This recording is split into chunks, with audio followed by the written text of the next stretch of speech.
What's up, YouTube? Let's get into the final part of my Pokemon Generation retrospective, starting with Gen 8. Gen 8 starts the real Switch generation of Pokemon with Sword and Shield. This generation suffers from what most refer to as Dexit, because the new Galar region is based on England, and in the real world England had just undergone the horrible decision of Brexit. The removal or lack of inclusion of every prior Mon has been dubbed Dexit. This means that going forward, catching them all is no longer possible, and many moves that were previously included are now no longer teachable or usable. In fact, if a Mon with a prohibited move gets put into Galar, the moves cannot be used and in most cases must be deleted. Galar launched initially with only 400 Pokemon available. Galar is also the most linear region to date. What is supposed to set Galar apart, however, is the inclusion of a special zone, the Wild Area. The Wild Area is a large, open zone with lots of different Pokemon to find and catch, and early on can even be viewed as dangerous, as there will be Mons that are drastically higher leveled than you. This, however, represents a new problem. Gym badges have always had the ability to make traded Pokemon obey you at certain levels. However, starting in Gen 8 onwards, your own Pokemon will disobey you if you don't have enough badges, and due to the wild Pokemon being found at much higher levels, your Pokeballs will also no longer work on wild Pokemon past your badge threshold. Mega Evolution and Z moves have also been removed as well. Now, there's a new phenomenon unique to Galar: Dynamaxing. Dynamaxing lets you, once per battle, make a Pokemon gigantic for 3 turns, increasing their stats and making all of the moves become max moves. Certain Pokemon also have unique Gigantamax forms. If the maxed Pokemon is KO'd, then the Dynamax turns are lost. And this brings up the next inclusion of the worst feature Pokemon has ever added: raids. In order to obtain more Pokemon and Pokemon with Gigantamax forms, you must beat them in a raid battle. A raid involves 4 trainers facing off against a superpowered Dynamaxed Pokemon. 4 trainers must be present, and if not playing online or with friends, then CPU trainers will be added as necessary. The problem is that both real people and the CPUs absolutely suck. Moves like Earthquake will hit your teammates and earn self-KOs. The CPUs most of the time will use useless Pokemon, or Pokemon that are weak against the Pokemon that you are fighting, and the battles have time and KO limits. If the raid battle is not won within 10 turns, or if 4 Pokemon have been knocked out, then the battle automatically ends in a loss for the trainers. If a Mon is knocked out, then a turn is lost and will be sent out again later.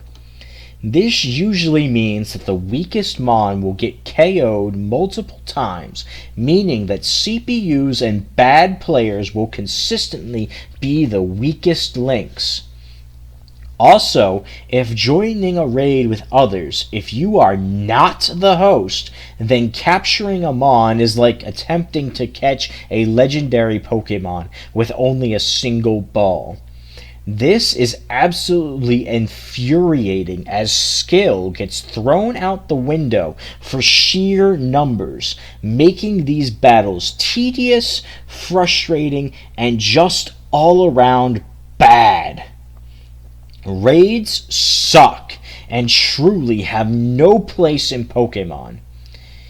Not to mention, raid bosses are allowed to use more than 4 moves. The game's story is also pretty weak as well. During the league fight towards the end, which Galar is also the only region in Pokemon to not have an Elite Four, instead with you facing off in a tournament against other gym leaders that are now had souped up teams. The corporation owner of this in the game basically goes, "Hey, it's time for the I'm gonna implement the apocalypse," as sets off the end of the game. The evil team is basically just obnoxious fans. I guess based on England, you're gonna have obnoxious soccer fans. The post game is kind of lacking too, just adding new weather and changing the spawns of the wild area. Galar also introduces some new regional variants to old Pokemon. HMs and Ride Pokemon are also completely gone. Instead, the routes and exploration are extremely limited and linear, with the bonus being that eventually your bike will get upgraded to let you ride it on water. During this time, the companion title Pokemon Home released, letting you hold an additional box of Pokemon on your Switch that's also accessible on your smartphone. However, to gain the benefits of having a large access to more storage and the ability to connect the Pokemon Bank to transfer from previous generations, you must pay a subscription fee. Pokemon Home also gives out some free rare Pokemon, and also offers a hub to access the GTS to trade Mons around the world.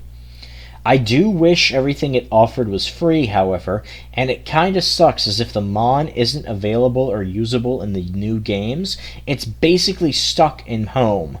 Forever. Or at least until further notice. At least camping out in the Galar region is kinda fun, seeing how the Pokemon play together, but the camping is pretty one-dimensional. It also isn't recommended as this increases the Pokemon's affections, letting them break the game once again. Love has been removed and instead just higher tiers of friendship. And, in a true first for the series, instead of making a sequel or a third game, we instead got DLC for the Pokemon games. There are 2 DLCs here, being the Isle of Armor and the Crown Tundra. Both add in new Pokemon, new regional forms, and more returning Pokemon and moves. The Isle of Armor focuses on a new wild area to explore, whilst helping the dojo there grow and evolve along with the new legendary Pokemon Kubfu.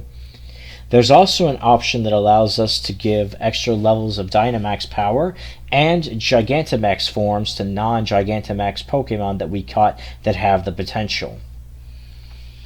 The Crown Tundra then introduces us to another wild area along with some new legendaries and quests, and a new area focusing on raid battles. Dynamax Adventures let you explore and go through multiple raids back to back using rental Pokemon or the Pokemon captured along the route. This is made very difficult by the random order, as if doing this with the NPCs, in most cases they will take the Pokemon just caught, not letting you upgrade your Mons. It also sucks as the NPCs won't pay attention to the move pool or to the type of the final raid boss, meaning that you better make sure you're first in the lineup. At least being first lets you influence the teams, and due to the Pokemon having increased shiny odds, the hassle can be more worth it.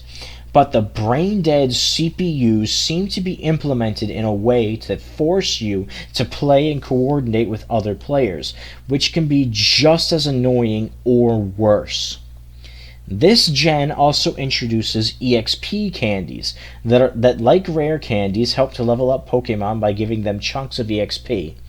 Oh, and the EXP share doesn't exist in this game. Instead, no matter what you do, all Pokemon in your party gain experience from battles. I chose Sword over Shield. Next up in Gen 8, we get the inevitable remakes of Gen 4, Brilliant Diamond and Shining Pearl. These games were supposed to be faithful remakes of Gen 4. However, there are multiple changes for better and for worse. For one, there's no game corner anymore. It has instead been replaced with new shops that allow the little bit of character customization that's in these games. Most changes from Platinum were not carried over.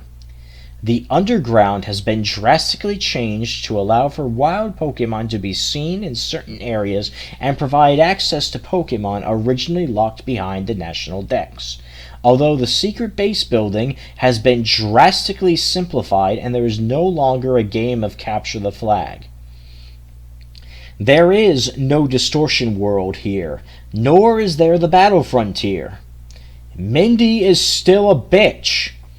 There is still no good way of obtaining Celebi or Deoxys. The events for Darkrai, Shaman, Arceus, and Manaphy are still in the game, although the events for Darkrai, Shaman, and Manaphy have now since passed. And to get the Arceus, you need to have cleared the next game on the list in order to receive the event item. Pokemon can now follow behind us. However, most of them have incorrect sizes, and many of them cannot keep up with us while we're walking, let alone running or using the bike.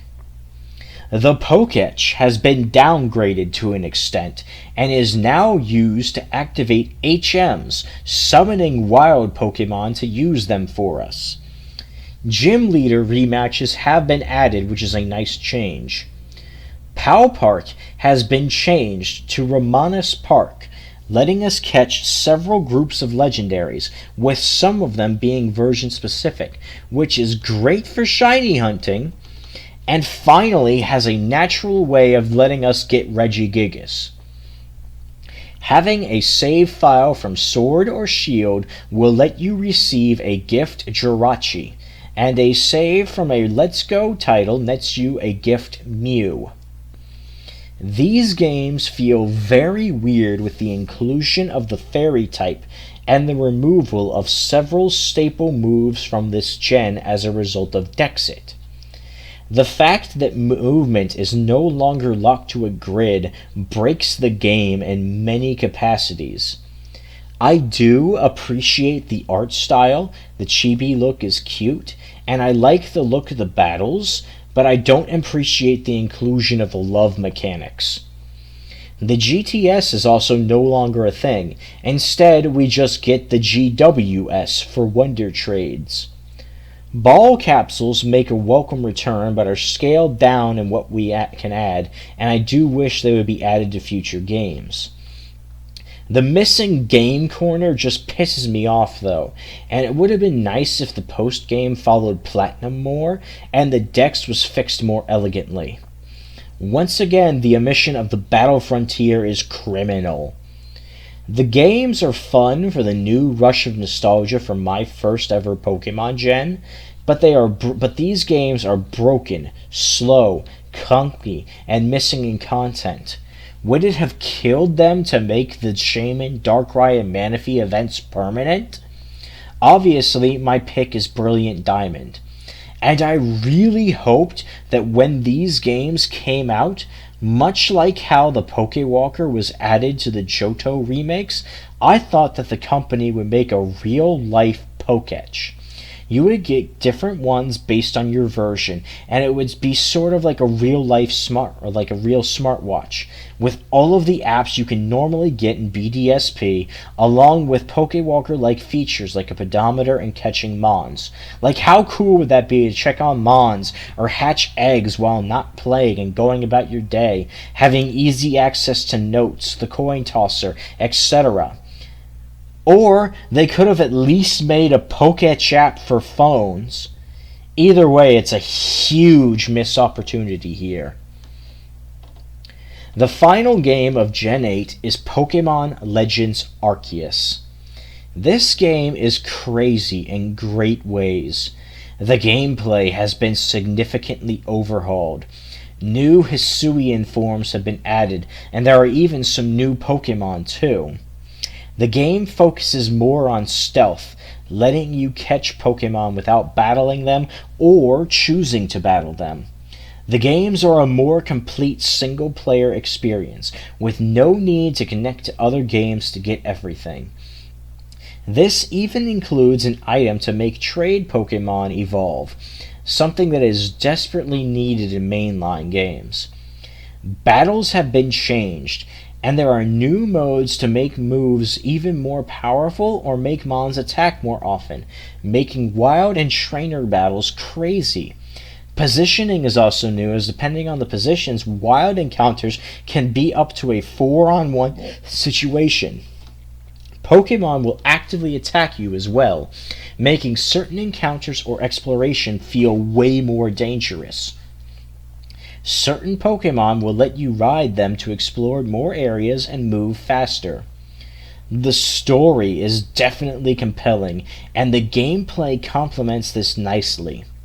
The game does have some connectivity with a Darkrai quest appearing only if you have save data from BDSP, and a Shaman quest if you have data from Sword or Shield. But the game is a huge blast. Riding Pokemon is fun, and it is very cool crafting balls to catch the Mons, using Mons to harvest berries and interact with the world, and just exploring the region is a lot of fun.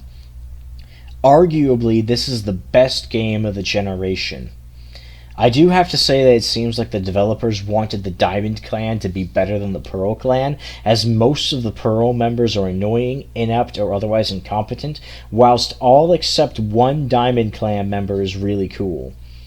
Once you have completed the story and caught every Mon, the save data will unlock the ability to battle and catch Arceus and BDSP as well. The really funny thing is when this game was coming out, so many people were bashing each other for not having played stealth games before or not understanding how stealth mechanics work. And the joke being, oh, go play Metal Gear Solid. Whereas the actual joke should have been, no, go play Skyrim so that you can learn how to tweak your character and either roll up hills or do crazy jumps to get to areas you're not supposed to get to right away. Finally, we come to get Gen 9, which only has 2 core games as of now, being Scarlet and Violet. These games may run like ass, but have really cool ideas. There are 3 main story quests, one focusing on the gym battles, one focusing on the rival team, and another focusing on fixing your ride. From the start of the game, you get access to the Box Legendary, who serves as a vehicle for the entire game, that will eventually learn to swim, climb walls, and eventually glide. This game's gimmick is the terrestrialization, where once per battle you can change a Pokemon to a single type, letting it gain boosted power to moves of that type. This could look better, but is a very cool concept, letting Pokemon change types to better support their moves or to turn into more favorable type matchups. There are also new Paldean Pokemon forms for prior Mons. Once again, there are DLCs adding in more new and returning Pokemon. Even with the DLCs, there are still some Pokemon missing from the newest gens. Hopefully this gets fixed with the upcoming title. Raids once again make an awful return to the series. However, most raids are much easier to solo now, and the CPUs aren't even close to being as brain dead as they were in Sword and Shield. Each version now also has a slew of Paradox Pokemon, ancient or futuristic Pokemon based on Mons from previous generations. This idea is very cool and includes some really neat and strange type combinations. The DLCs are also a lot of fun with all the returning Mons and returning and new legendaries. All prior gen starters can also be found in the second DLC after some grinding. And thanks to the new HD textures, Pokemon look better than they ever had before, looking scaly, slimy, wet, dry, metallic, etc. The world in Scarlet and Violet feels much more open, and the lack of structure makes exploration fun and exciting. I recommend doing the snack storyline first, as this opens up movement options that let you in turn explore even more. My pick is obviously Pokemon Scarlet. Finally, I'd like to end this video talking a bit about what I'd like to see from the two upcoming games. First, we have the upcoming Pokemon Champions, a battle simulator that seems to include all new battle gimmicks, being Mega Evolution, Z moves, Terrestrialization, and Dynamaxing. If all of the battle options are included as the promotional video suggests, this could be the best battle simulator ever. I'd love to see the option of doing battles based on generations, like old school formats, and a new format allowing one of each battle gimmick, obviously with some limits, like no Dynamaxed Mega Evolutions or no Terrestrialized Z moves. I also hope that we don't have to supply every Pokemon, that we can have customizable rental options of competitive Mons. I'd also love for gift Pokemon that we could send to Pokemon Home to use in other games. Finally, I hope that there's no bad monetization, although I'm not holding my breath on that. It's the Pokemon Company, Nintendo, after all. And of course, there's the upcoming Legends ZA. I am tremendously excited for this game. Mega Evolutions are coming back, and I'd love to see some more new Mega Evolutions. I hope the pool of available Pokemon is even bigger than Legends Arceus, and I'd love to see the return of new items. Like the link cable that lets you evolve trade mons. The new battle system seems like a recreation of the anime, which has the potential to be amazing, broken, or amazingly broken. And of course, I expect the storyline to focus on Zygarde, the clearly neglected Gen 6 legendary, along with expanding on AZ and his role after getting blue-balled in X and Y, especially with his unique Floette having a unique color and a unique attack. It'd be really cool if his Floette also had a unique evolutionary line where we could see it from start to finish instead of it just being stuck in the middle evolution. It'd also be really cool if when Colosseum and XD get added to NSO, if they become compatible with Pokemon Home as well. Although I do wish that they would remove the changes to Pokemon movesets so that unique moves could be transferred over. Inevitably, soon there will be Gen 5 remakes, and I hope they are handled much better than BDSP. It would be cool to get a real-life X-Transceiver building off of my Poketch idea, and hell, it'd even be cool if the Pokemon Dream World got a second chance at life, possibly as a mobile app. It would also be cool if instead of there being remakes of both sets of Gen 5 games, instead we got a super version of Black and White that continued into the post-game of a new version of Black and White 2 with more gym battles, the Pokemon World Stadium, and more. Pokemon as a whole means a lot to me. It represents a lot of what I and possibly many others wanted as a child. Being respected by your peers for your abilities and kindness, the freedom to travel the world as a young kid who in the real world could never even go to the local park by yourself as a small child because the real world is too dangerous. The fact that if you try and love hard enough, any creature can be your pet and a lifelong companion, and the fact that the mere existence of Pokemon makes the world a better place. Pokemon as an idea represents a truly harmonious state of the world, an ideal that we unfortunate humans will never reach. And so it's for this reason that as Pokemon grows, I too wish to see the franchise grow and evolve, becoming bigger, better, and stronger. So until next time, remember, only losers don't like Pokemon, and you still gotta catch 'em all and be the best that you can be.